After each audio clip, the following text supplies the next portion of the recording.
আমি কাৰ্বি আংলং ডিষ্ট্ৰিক্ট নিখোজ ছাত্ৰ সন্থাৰ নেতৃত্বত তথা আমাৰ অগ্ৰণী বড়ো সংগঠন আছে আমাৰ কাৰ্বি আংলং ডিষ্ট্ৰিক্টৰ আৰু লগতে আমাৰ কাৰ্বি আংলং ডিষ্ট্ৰিক্টৰ সকলো আমাৰ আঞ্চলিকৰ নেতাসকল আছে আৰু লগতে আমাৰ শুভাকাংক্ষীসকলেও আমাৰ এই ধৰ্ণা কাৰ্যসূচীত অংশগ্ৰহণ কৰিছে।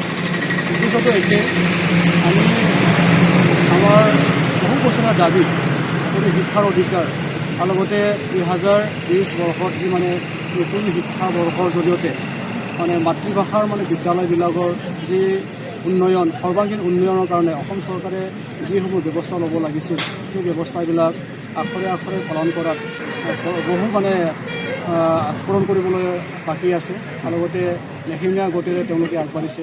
কিয়নো প্ৰায় মানে আমাৰ যিবিলাক মানে বড়ো মাধ্যমৰ মানে বিদ্যালয় আছে সেই বিদ্যালয়সমূহৰ যি মানে স্থায়ী সমাধানৰ কাৰণে অসম চৰকাৰে মানে যিখিনি মানে কাৰ্যপন্থা ল'ব লাগিছিল 6.3 মানে বিটাৰ ৰেকৰ্ডৰ 6.3 মানে ক্লজত বড়ো মিডিয়ামৰ যি মানে উন্নয়নৰ লগতে প্ৰভিন্সিয়েল মেটাৰ শিক্ষক নিযুতৰ মেটাৰ আৰু লগতে সৰ্বাংগীন যিটো উন্নয়নৰ যিটো মানে ব্যৱস্থা কৰিব লাগিছিল তেওঁলোকে সেইখিনি কৰা নাই।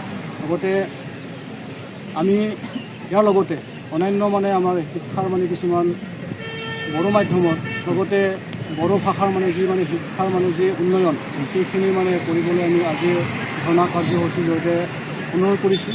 আৰু লগতে আমাৰ যি দাবী এইটো ন্যায্য দাবী আৰু ইয়াত আমি একচু মানে দীঘলীয়া এটা আৰু লগতে আমাৰ অগ্ৰণী বড়ো সংগঠনসকলৰ যি মানে শিক্ষাৰ ওপৰত মানে বহুদিনীয়া দাবী এই দাবীটো আমি আজি মানে ধৰ্ণা কাৰ্যসূচীৰ জৰিয়তে গ্ৰহণ কৰিবলৈ অসম চৰকাৰক আমি কাকতৰে অনুৰোধ কৰিছোঁ।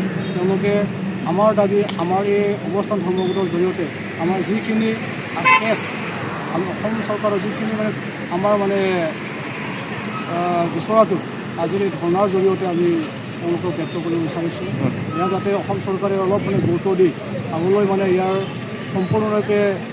সম্পূৰ্ণৰূপে কৰাত মানে দায়িত্ব গ্ৰহণ কৰে সেইখিনি আমি অসম চৰকাৰক অনুৰোধ কৰিম। অসম চৰকাৰৰ মানে শিক্ষা বিভাগক অনুৰোধ কৰিম বহলানি আলোচনা কৰাৰ পৰিৱৰ্তেও মানে অসম চৰকাৰেও বৰ্তমান মানে 6.3 ৰখাৰ মানে যি মানে কৰিবলগীয়া কাম তেওঁলোকে কৰা নাই।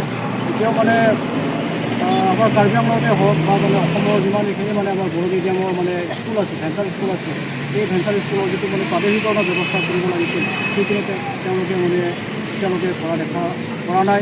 লগতে তেওঁলোকে যিখিনি স্কুল ডেভেলপমেণ্টৰ কাৰণে যিখিনি যেনিবা কাৰ্যপন্থা ল'ব লাগে সেইখিনিও মানে কাম কৰা দেখা নাই। লাহে লাহে আমাৰ মাতৃভাষাৰ বিদ্যালয়সমূহ মানে হেৰাই যাবলৈ ধৰিছে।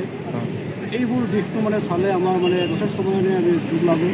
মানে অসম চৰকাৰে যিখিনি মানে কাৰ্যপন্থা ল'ব লাগে সেইখিনি মানে তেওঁলোকে নলয় সেইখিনি আমি অনুৰোধ কৰিম।